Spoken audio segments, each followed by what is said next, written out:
the brunt of anything.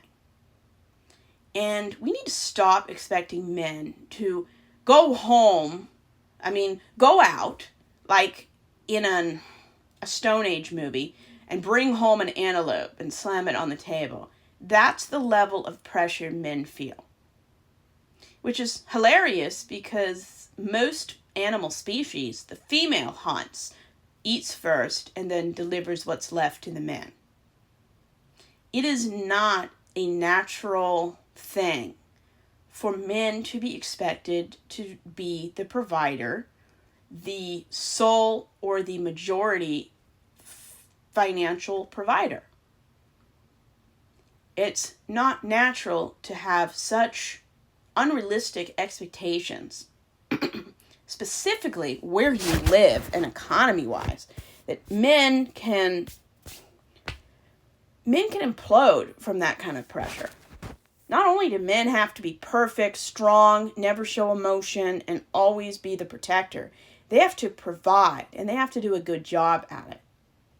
We need to get over the idea that men have to provide, men have to pay for things, and men have to hold doors open because you're a woman. If you want equality, open your own door, or open doors for everybody. That's what I do. I don't just open a door because a woman is there. I do it for guys. I would say 80% of the time it's a guy that I open the door for.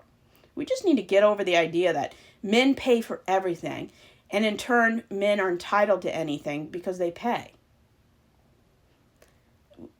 Women will never reach equality, and men will never see us as equal until we pay our own way.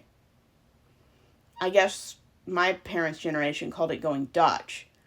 But we just need to get over the idea that men pay for things. If a man wants to offer and, treat someone, that's fine. There's nothing wrong with that. But expecting a man to pay for a whole date, which can be over $100, I've seen dates that were up to $500, is ridiculous. Until you're in a relationship and you iron out rules, don't expect people to pay for things just because you're a woman. Everyone should treat each other with respect without using people. If men didn't pay for everything, men wouldn't feel entitled to you, the woman, or whomever they're dating or taking out. We just need to all start paying for ourselves.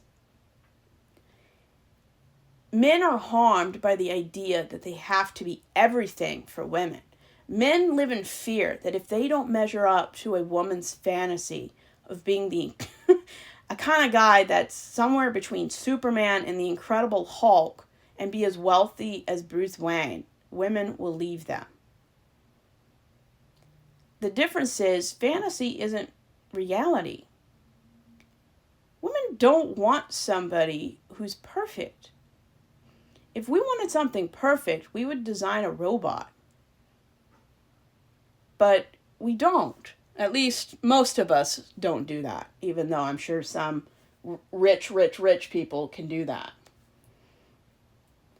But we need to get over the idea that men have to provide, that men have to do everything that's within the alpha male leader stereotype. And if a man doesn't want to be married, he's no less a man or any less of a good, decent, moral person because he's not married. He should have equal access to positions of authority and power and not be stigmatized and bullied because he chooses to be single. We need to stop treating married people like they're God's gift to the world. They're just a different type of people. Religions and groups, they worship and hold married people to such a high level of respect that it causes people who aren't or choose not to be or just happen to be single as being second class. How many single people are so uncomfortable with how married people treat them or how churches treat them? They don't come back. I mean, there was nothing in 7 churches for single people who weren't in college and